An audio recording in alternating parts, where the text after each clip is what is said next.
তুমি তো একটা পুরুষ, তুমি তো এনারই সন্তান।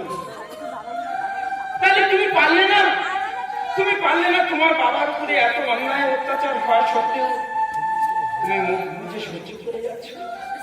বলেছিলাম মা, বলেছিলাম, একবার নয় বারবার বলেছিলাম যে ওগো চৈতি, পিতা মাতা হলো বাড়ির ভগবান, তাদেরকে সেবা করলে আর ঠাকুর ঘরে যেতে হয় না। কিন্তু বিশ্বাস করো মা, একদিনের জন্য ও আমার কোনো কথা শুনতে চায়নি। কোনোদিন আমার বাবাকে নিজের বাবার মতন মেনে নিতে পারেনি। আমি হেরে গেছি। ওরে তোরাই তো একদিন বাবা মা হবি, তোরাও একদিন বৃদ্ধ হবি। আর বর্তমান সমাজে বৃদ্ধ বাবা মারা ছেলে বন্ধুদের কাছে বড্ড বোঝা হয়ে গেছে, তাই না? না ওরে যখন বৃদ্ধ হবি তখন বুঝতে পারবি এই বৃদ্ধ হওয়ার কি জ্বালা, কি যন্ত্রণা। বাবা, আমার ক্ষমা করে দাও বাবা। ওরে আমি ক্ষমা করার কেউ নয়। যা তো শ্বশুরের পায়ে ধরে তুই ক্ষমা চেয়ে নে, দেখবি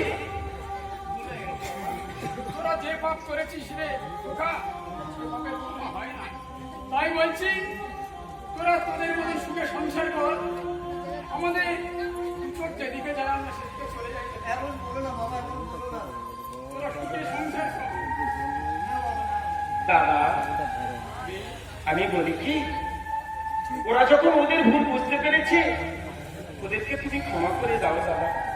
দেখো সন্তানরা তো কু হবে, কু সন্তান হতে পারে, কিন্তু পিতা মাতা নয়। সন্তানটা অনেক অন্যায় করবে, সেই অন্যায়ের ক্ষমা তো বাবা মাদের করতে হবে দাদা।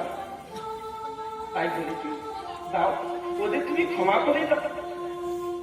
খোকা বৌমা, তোদের ক্ষমা করে দিলাম, ক্ষমা করে দিয়েছি। সত্যি বলছি তোদের ক্ষমা করে দিয়েছি। দাদা তাহলে আমি আসি। মা কোথায় যাবে মা? তুমি আমার ছেলে আমার এই কাছের ধান ঘরটাকে আমাকে ঘোরা লাগিয়ে দিয়েছো। যাও। হ্যাঁ মা, আজকের থেকে তুমি আমার মায়ের আসলে থাকবে আমাদের কাছে। খোকা, হ্যাঁ মা। তোদের দেখি এই মুহূর্তে আমার কি মনে হচ্ছে জানো?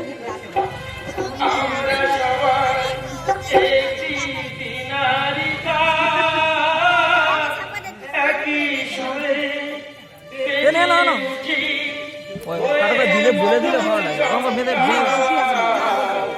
এই ঝংকার উঠবে বেজে, গানটা হয়ে যায়। বাজবে আমাদের গানে, বাঁচবো ভালো, বাঁচবো